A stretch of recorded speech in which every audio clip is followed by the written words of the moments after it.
You've heard him. Saying the same thing. Are we not saying the same thing? I sat here and told you that we are not questioning the power of the the acting CJ to empanel the judges. We are only saying that, as the saying goes, please let justice not only be done, but to be seen. But let it be seen to be done. Okay, breathe in confidence in our judiciary. Make sure that the integrity of the judiciary is intact, so that any bystander anywhere, when he sees what is being done in court, may not only be interested in the legality or the constitutionality of what is happening in court, but will also see the need of fairness and justice. And so that's the point I've been making. And I think that we said the same thing. The only thing that he is saying that is different from mine is that my matter was dead on arrival. Yes, you know that is what he says. That it cannot be dead on arrival because we are having two justices at the Supreme Court who see reasoning with your position, the potency of the arguments that we made in court. On what basis can he say that our matter was dead on arrival? It cannot be. The point that I have been drumming home is that every CJ or any person who is acting in his or her stead has the same power to do whatever the CJ will have to do under the Constitution of the Republic of Ghana. And so, our objection was in no way stopping the CJ from doing what he ought to do. But it would have been appropriate, it would have been good for his own integrity, for the integrity of the court, for the confidence of the Ghanaian people, to see that whatever was going to happen in court was going to be just, was going to be fair. It was not only going to be constitutional, it was not only going to be legal, but the Ghanaian people will see that indeed we have a justice system that is robust, and that is our point, and that is what we were seeking. And I cited this example to you, even apart from the Tufo versus Attorney General and the J. Trim examples. I cited an example to you in terms of the principle as far as Georgina Wu's situation was concerned and how she handled the matter. Nothing has stopped Georgina Wood, the former Chief Justice, to have sat on the election petition that the New Patriotic Party took to court. Nothing has stopped her.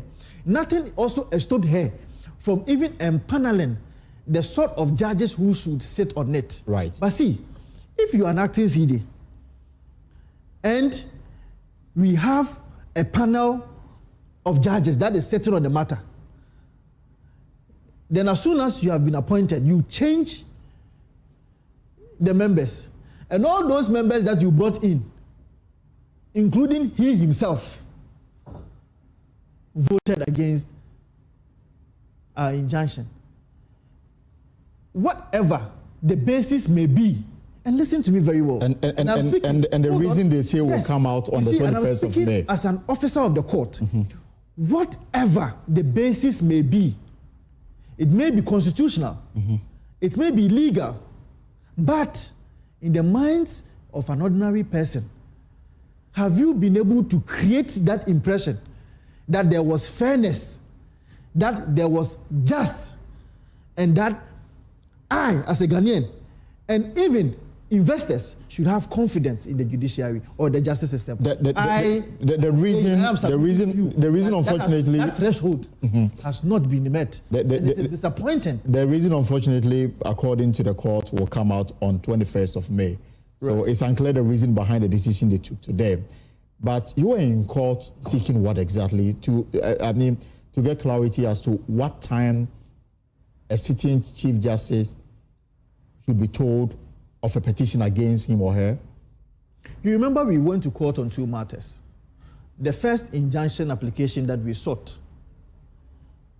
from the Supreme Court to hear our prayer was that the Supreme Court should stay the hands of the president from proceeding on the processes that it has started.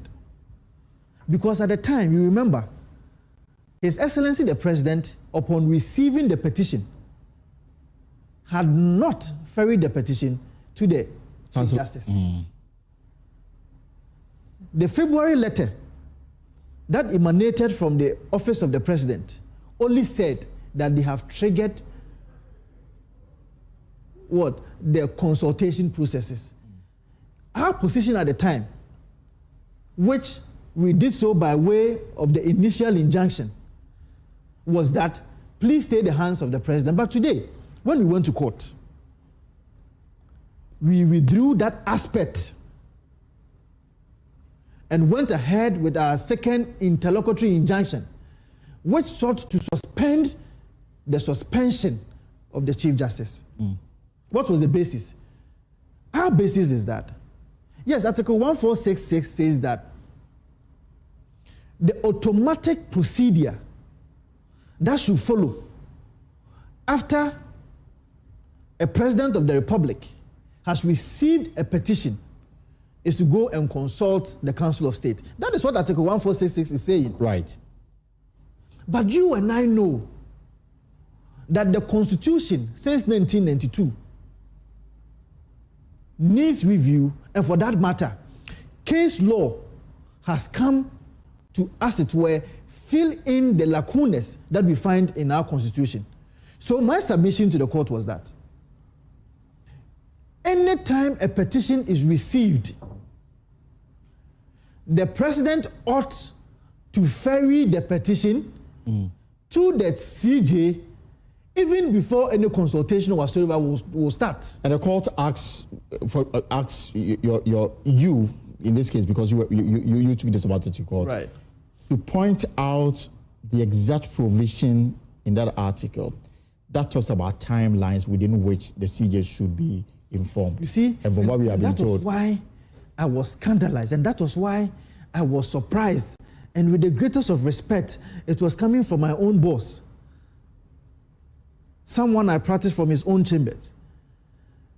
When Kolindi was asking this question, I was surprised why he was asking that we should point to him in the Constitution. Because there is none, actually. Listen, please.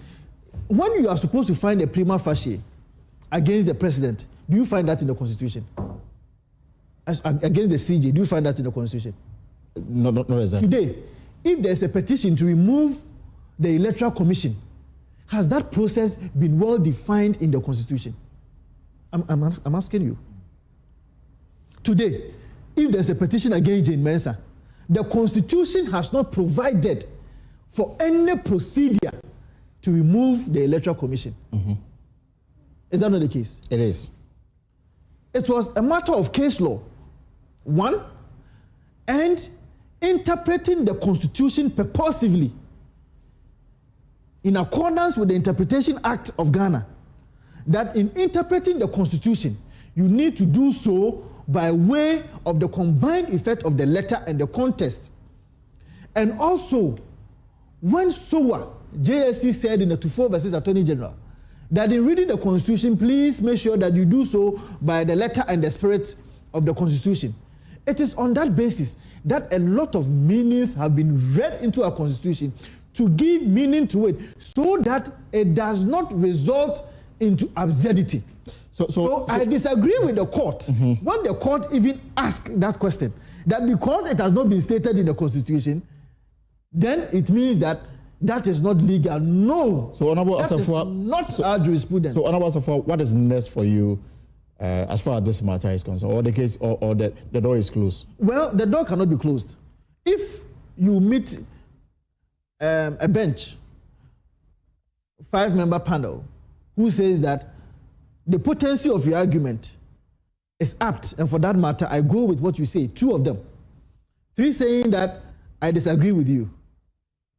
It only gives me some impression, and it gives me some comfort that the reasoning